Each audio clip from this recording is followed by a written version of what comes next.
Adhyastam. Yes, exactly. Very good. Yes. That's right. Okay. So Svat Mani Adhyastam. Swabhavikam. That could be,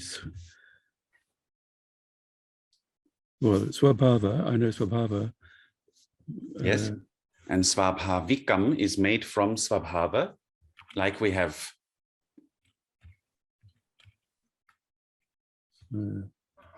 Adhyatma and then Adhyatmikam, or we have Mangala and then we have Mangalika. So we have Swabhava and Swabhavika. So it's like derived from or of yes. Swabhava. So Swabhava, Svatmani Adhyastam. So this is all about the self. So Swabhava is your true natural own nature. Yes. And that the vowel is lengthened from Swabhava, Swabhava. And then Svatmani Adhyastam. Okay, Adhyastam must be. Adhyasta. So first, what is the case of Svatmani? Svatmani, is that locative? Yes, exactly. It is locative, is 7-1. So Svatmani Adhyastam means projected. I'll help you here. Adhyastam means projected upon one's true self or true nature. Yes, Shankaracharya likes that. So it's superimposed upon one's own self, Swat, because Swat and Atma is like, or we can say one's own soul, right? We had this discussion last time. What do we want to really translate it as? That's up to you all yourself. We can say one's own true nature and what is being projected. Maybe you can continue here, Shrividya. Kartritva, bhoktritva, adi, lakshanam. Okay, so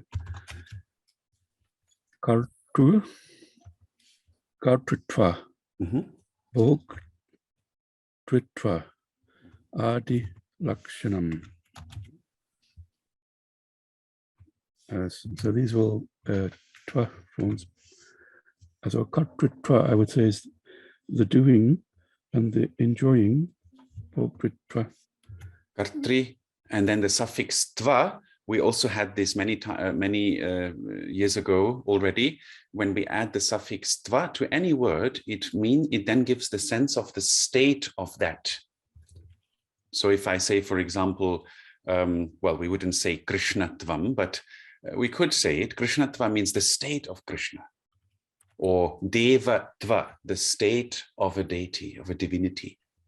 And here we have Kartritva, Bhoktritva. So kartra is from kru, doing. Kartri is the doer, an agent, a doer, and teta, someone who does something, is called a kartri, karta. And so kartritva is then the sense of doership. Okay, right. Yes. Yeah, so it's a bit more subtle. So, and then the sense of the enjoyer.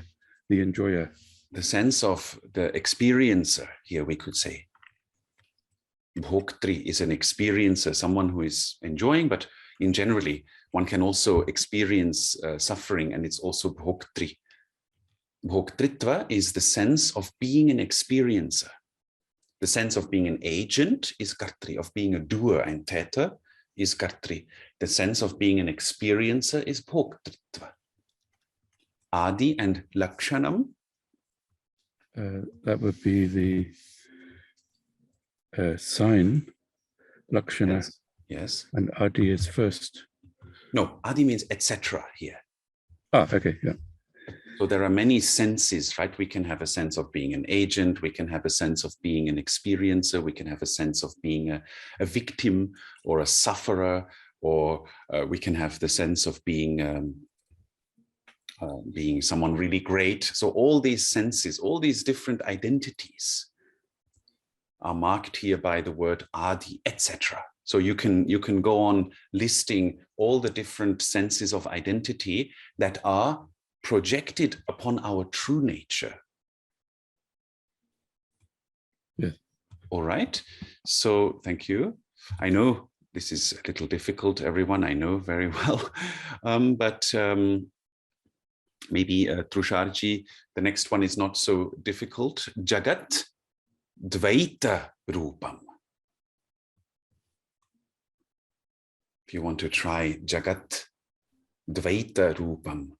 Jagat Dvaitam Rupam. So Jagat is like the universe or the world. Yes, the universe, the world, and Dvaita Rupam, yes. Duality. So like we've got Advaita and Dvaita duality. Rupam being like form. Yes, yes. So I guess this world is of dual form. Yes, exactly. Perfect. So thank you, Trusharji. Very well. When all these sense of identities are there, that I am an agent and you are a doer, I'm an enjoyer, you are an enjoyer or an experiencer, then the world presents itself as a duality, Dvaita Rupam. There will always be something pushing and pulling, right? We can say. And all that, according to Shankaracharya, is like a stench, is like a bad smell, daurgandhyam, right? That's the example he gave before. It's like a bad smell that has been projected onto water. Similarly, all this is projected onto our true nature. And what should we do with all this? Prithivyam, Jagatyam, all this in the world, this is now from the mantra itself. All this from in the world, Jagatyam, in the universe. Iti. So Gauri, you can try again. Iti. Upalakshanarthatvat. And I think I'll have to help you here.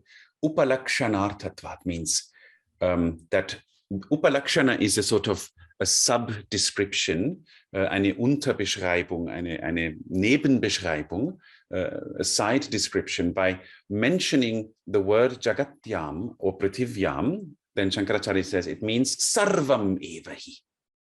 Nama Rupa Karmakyam. So maybe Gauri, you can do this part. Sarvam Evahi. Nama Rupa Karmakyam.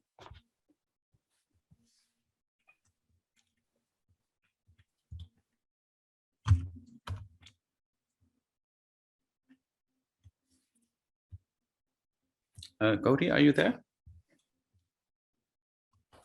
Yes, I forgot to. Karmakyam, karma-akyam.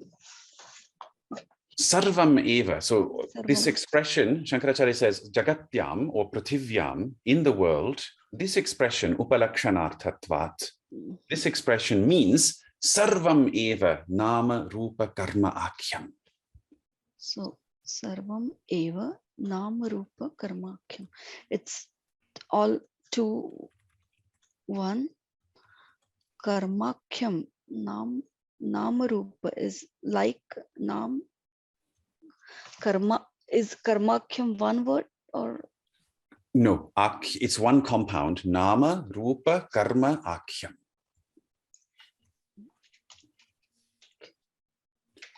So everything that can be akyam means sort of perceived or designated, I think is better. Everything that can be designated by a name, nama, rupa, by a form. Yeah, please, you go on, Yeah, everything what is designated as in the form of name or in some form, roop, is vikara jatam. Form, name, form, and karma also. Karma. So everything that can be designated as a name, a form, or karma, vikara jatam. Yes, maybe you can do this one also. Vikara jatam is vikara. Vikara is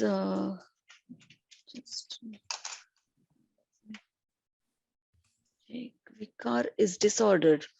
So vikara jatam is a form of or alteration. Yes, alteration is better. Change. Change. Yes. And jatam? Jatam is a cast, no, Jatam.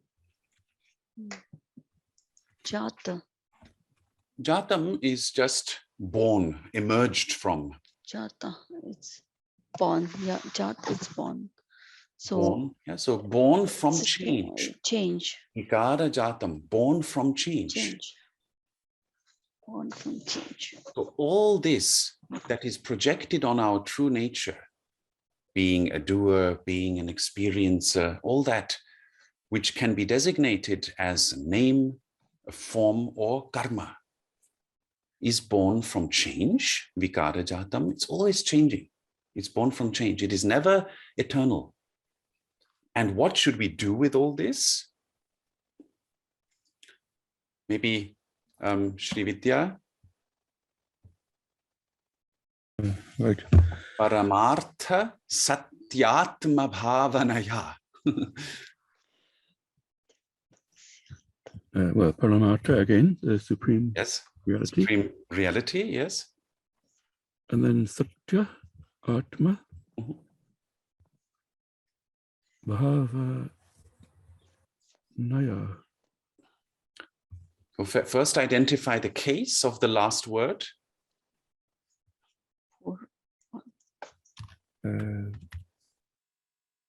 Bhavanaya, is that through?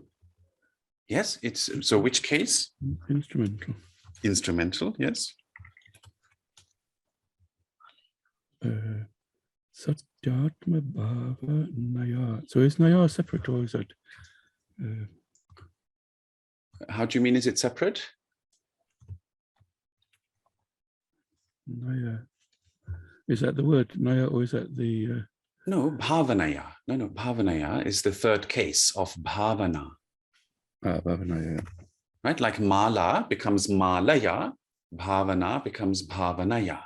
So we have paramartha, satya, atma, bhavanaya. So huge compound. How do we translate it? First, we need to understand bhavana, of course.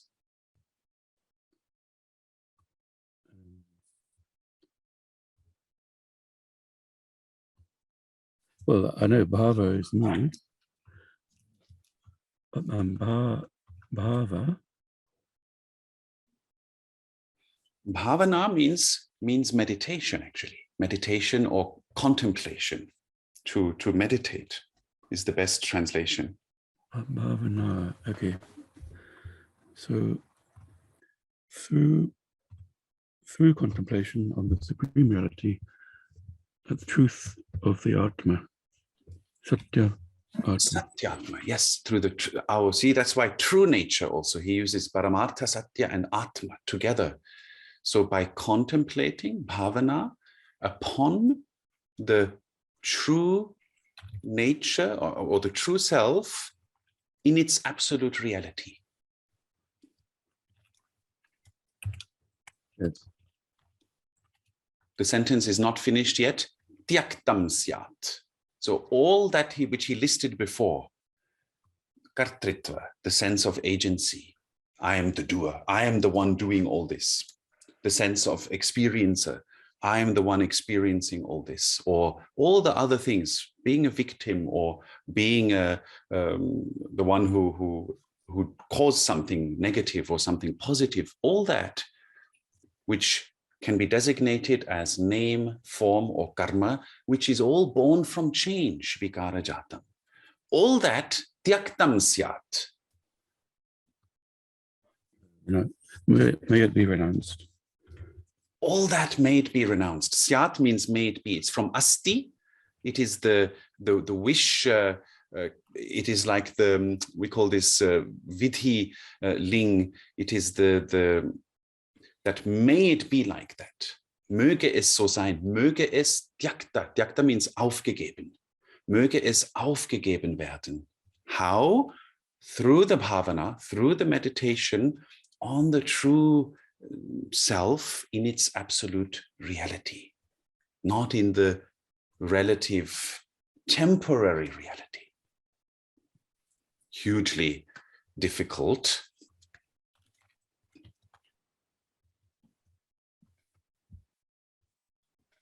So at this point, we can go to the mantra, back to the mantra, because now Shankaracharya has explained his understanding of what it really means to clothe the whole world, everything that is moving, everything that is subject to change with the Lord.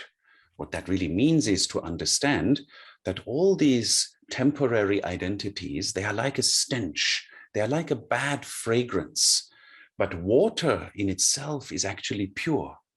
So by contemplating, by meditating on our true nature, all that should be given up, renounced. All those temporary identities should be renounced. Now we can finally come to the second part of the mantra. Tena tyaktena bhunjitaha. I'll help you here. Bhunjitaha, there is a visarga that has fallen away. Tena tyaktena. This I will give to Ilavati because we just had tyaktam syat. May it be renounced. So now we have tena tyaktena. Okay, tena tyaktena. As already you said, it means tena, it means like, so may that all be renounced. And then that is syat, that's syat. Now we are back in the mantra. Now we are not in the commentary. Now we are just in the mantra here, right? So tena tyaktena. Bhunjita. Tena, it means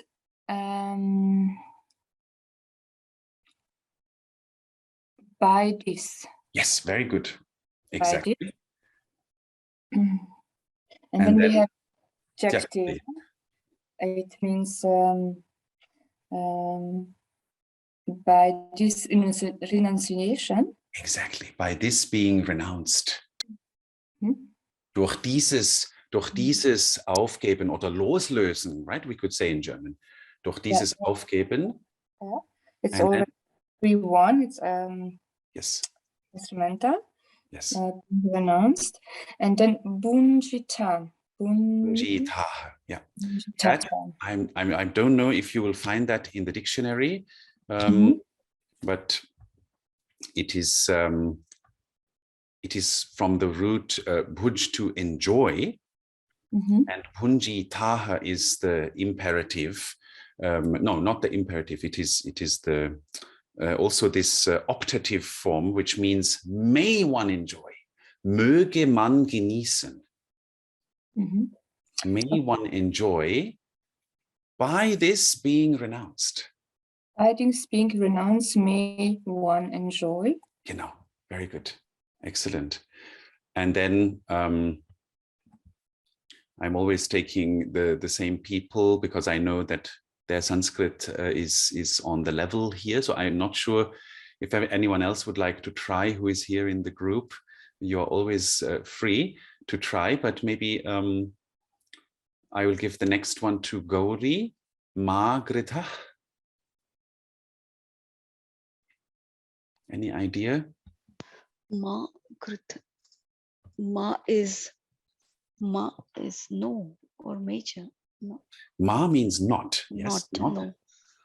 No. No. And Grita? Grita. We'll just find out the meaning of Grita.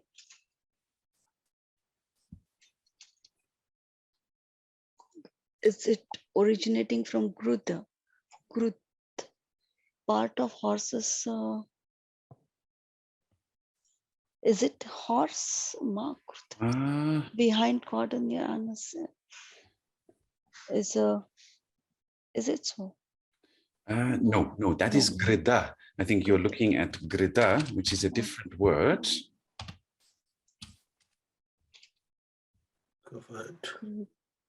I'm not able to find out actually.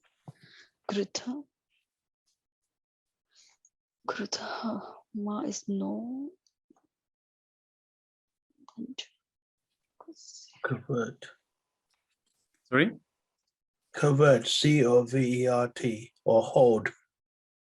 Yes, to hold. Yes, to grasp. Even I think the English word grasp linguistically is related to Keep to yourself. to keep to oneself. Yeah, to grasp, to hold onto something. Now, greifen, also the German greifen has the same GR in it.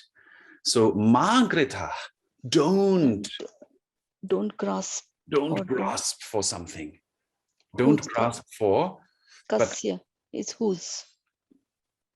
Kasya, someone's in this Someone, case. Svit, kasya svit, someone's. And then the last word is dhanam. And we will give that to Ilavati. That is easy. I'm here. Yes, So, just dhanam.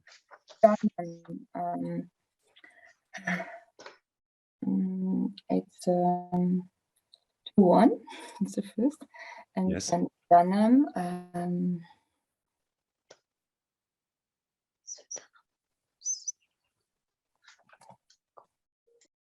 Donation. Sorry? No. No. A donation, it could be, but that is dhanam. Wealth.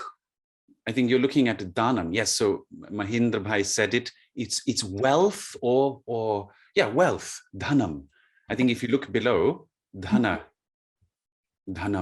right, is money, wealth, treasure. So the Upanishad says, enjoy through that renunciation. Don't grasp for someone's wealth. Don't hold on to or grasp onto someone's wealth. Is it clear grammatically?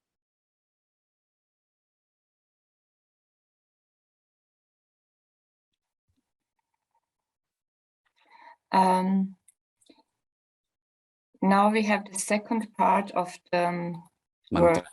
Yes. Mantra, yeah. Can we now do just the whole mantra again so that we have the connection, first and second part? Yes. So the first line is a sentence of itself in a way, right? It is Ishavasyam. All this is to be covered or clothed with the Lord. Idam sarvam, all this. Yat kincha, whatever. Jagatyam, in the moving world, Jagat moves.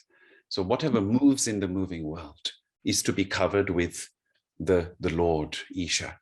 Tena tyaktena bhunjitaha. One should enjoy through this giving up or through this renouncing, through this being renounced, one should enjoy. Magridha kasya svidhanam.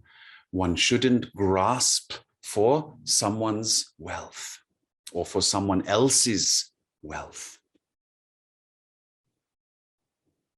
Okay, thank you. So very subtle. It is. Yes, Gauri, yes. Here, svidhanam, is it? Svid is the particle svit. Shankaracharya interestingly says that it is a meaningless. It's sort of a meaningless particle, kasya svit. But I would say it has the sense of like kalu or eva. It's like an emphatic. No one whatsoever, one mustn't grasp for the wealth of anyone whosoever, anyone at all, right? It's sort of like at all. It has the sense of at all. It is like an emphatic particle, right? Thank you. Wonderful. So it is quite strenuous, but I hope you are enjoying the immersion. Right? Even if one doesn't understand everything always, still one is immersing oneself in something really great and deep. So now Shankaracharya says, Evam Ishvara Atma Bhavanaya Yuktasya. Maybe Shri Vidya, would you like to try? just this part. Okay, so Evam Ishvara Atma Bhavanaya, that's the same. Yes.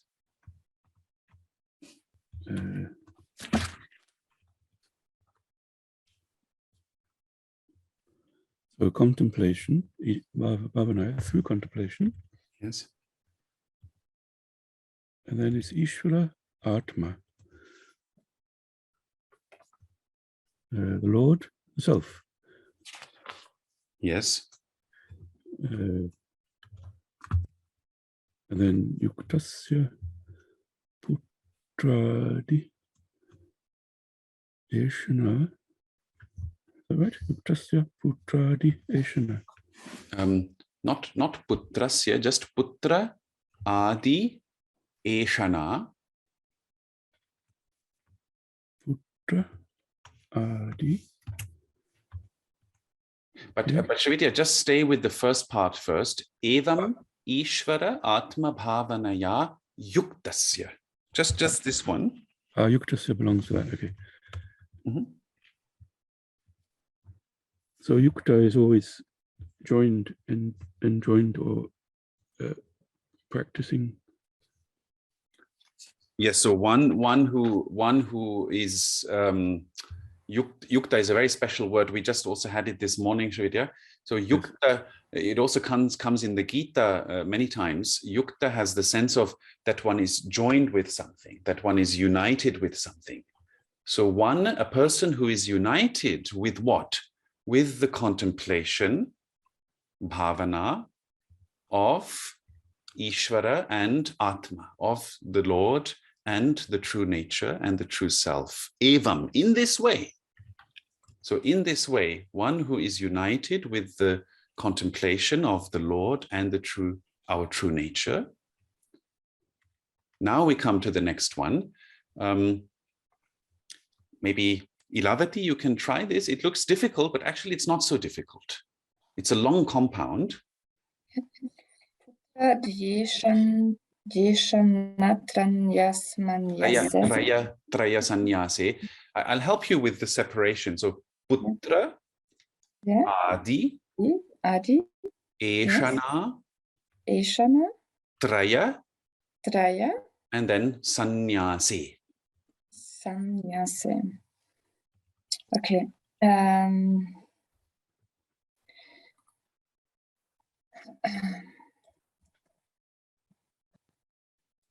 As a putra is the son. Yes, or children. Mm-hmm. Children. Adi, we have like etc. again, Very or good. one. Yes, yes, no, very good, very good. Yeah. Putra Adi, and then Esha. Eshana.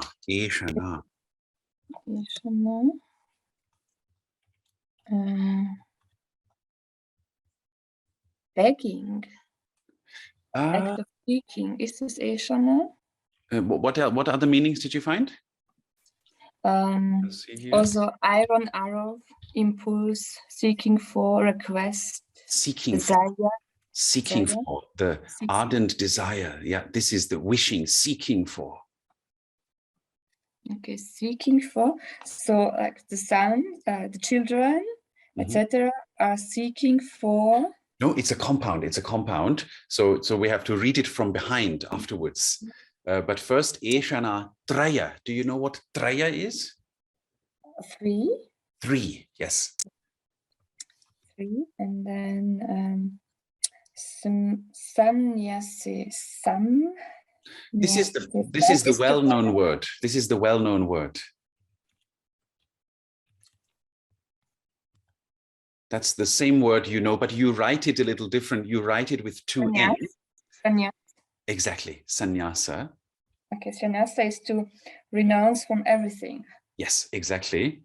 So putra adi eshana traya sannyase. Now you have to read it from behind, the whole compound.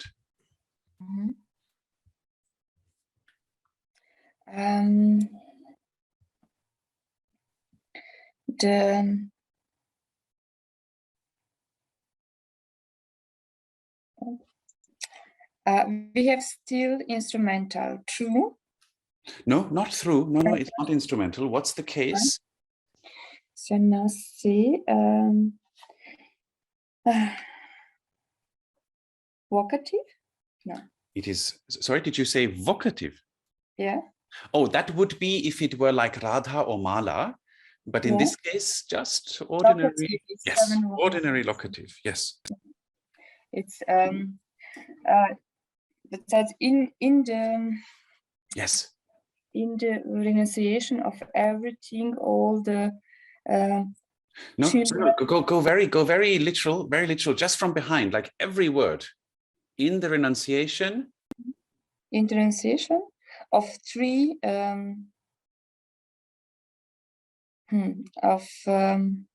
three, we can say wishes, right?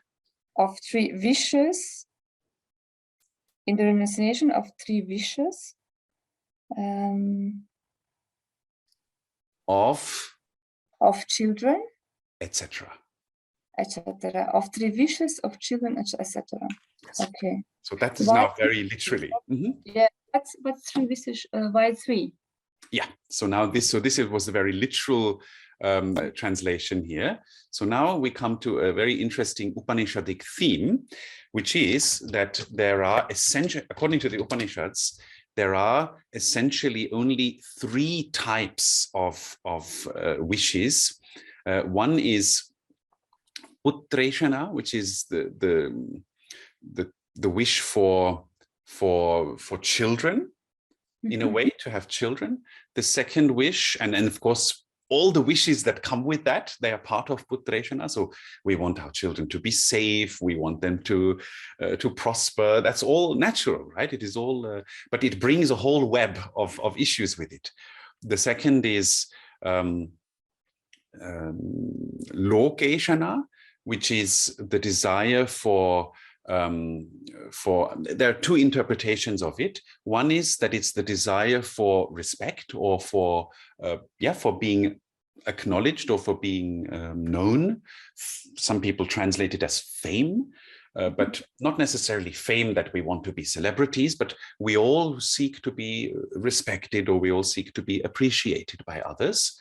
And we do a lot for that.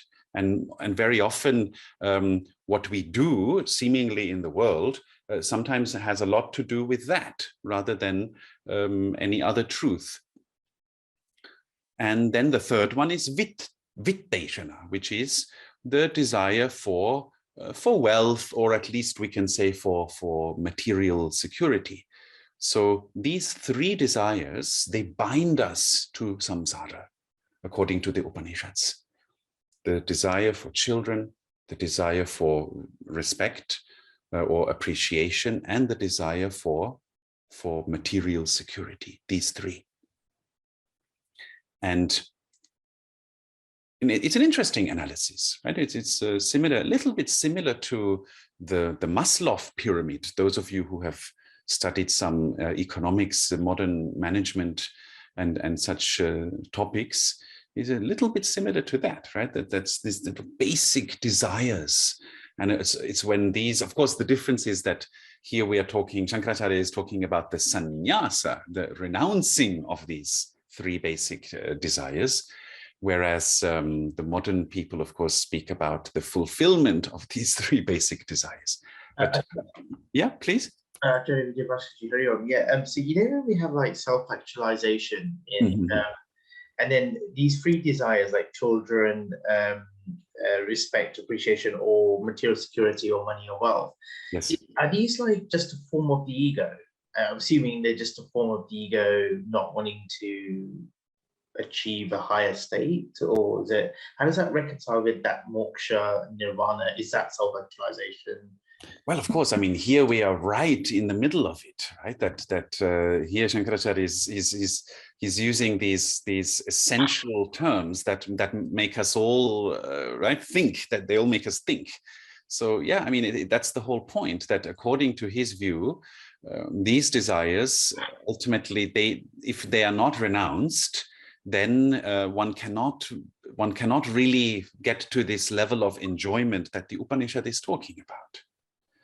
this level of where we don't seek for the external property or the external wealth, but we actually realize that we have it within ourselves. So this is the whole point, that as long as these desires keep us bound, keep us stuck in the, he used the term daurgandhyam, the bad smell or the stench that is projected onto our true nature. As long as we are stuck in that, we cannot know our true nature, or at least we cannot enjoy it in a stable way. So Trusharji, now grammatically speaking, there are two words left, eva adhikaraha. So one who's entitled? Yes, it's to do with entitlement and with qualification. Yes.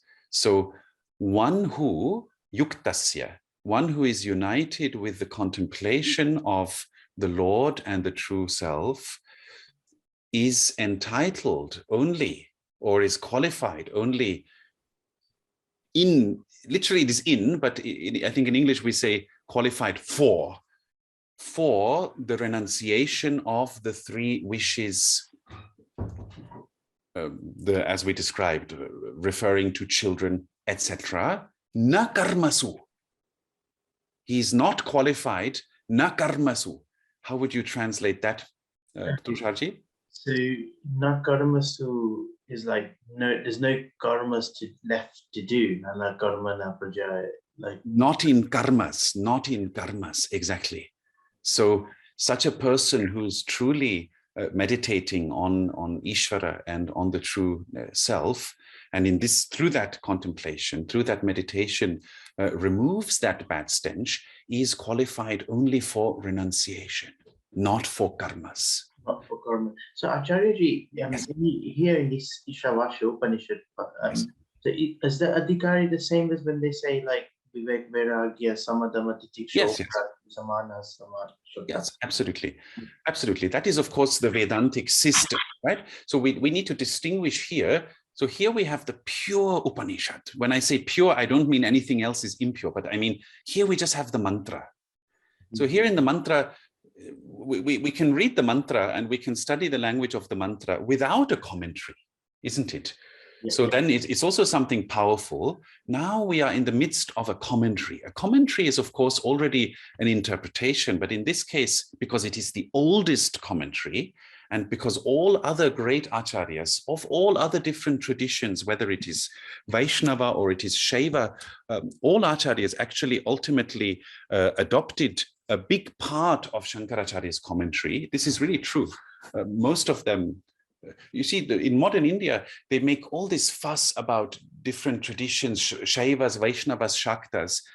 But this is all very recent, because when you actually look into these texts, you look into these commentaries, nobody is opposing anybody. It's very interesting. Sometimes they bring up a point, of course, where it's a slight distinction, but most of the great acharyas are actually in alignment, or they are in agreement with Shankaracharya. So this is why we follow his commentary when we want to understand this Upanishad, and simply also grammatically, his is the best, at least the oldest and the best. So, but Trusharji, what I wanted to say is that what you mentioned about the 4 qualifications, yes, of course, we can say, because Shankaracharya is in that tradition, the 4 qualifications, we can talk about those another time. So yes, of course, this adhikara here also refers to that, but very specifically, here he's talking about sannyasa. Whereas those 4 qualifications you mentioned could theoretically also be for a non-sannyasi, isn't it? Yeah, it could be for a shishya of the subject, or just Yes, yes. the Purusharthas. Correct. But here he is very radical, and he says that he's essentially saying that if one really wants to contemplate the Ishvara and the true nature, the true self, then one has to be in the state of sannyasa, not in karmas. Ishvara pranatana. Yes. So it's a very powerful. So, and then he just adds, tena tyaktena means tyagena, iti artha. This is the meaning. So tena tyaktena, we had that from the mantra. through that being renounced means tyagena. It means through renunciation. Iti arthaha. This is the meaning. So very clear-cut statement of the great Acharya. Now, I always said I want to bring you, before we finish, I want to bring you some other perspectives also. Just a little bit of additional perspective from Ranga Ramanuja. Oh, now I'm in the wrong Upanishad.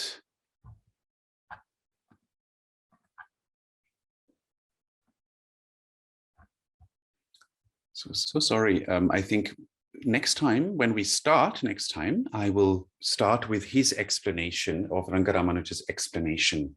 Okay, because somehow I've lost the document here. I have all the other Upanishad commentaries of him, but somehow the Ishavasya is just not showing. It's a mystery.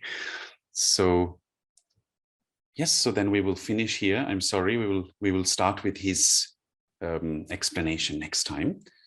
Then let's finish. Om Purnamada Purnamidam Purnat Purnamudachyate Purnasya Purnamadaya Purnameva Vashishyate. Om Shanti Shanti Shanti.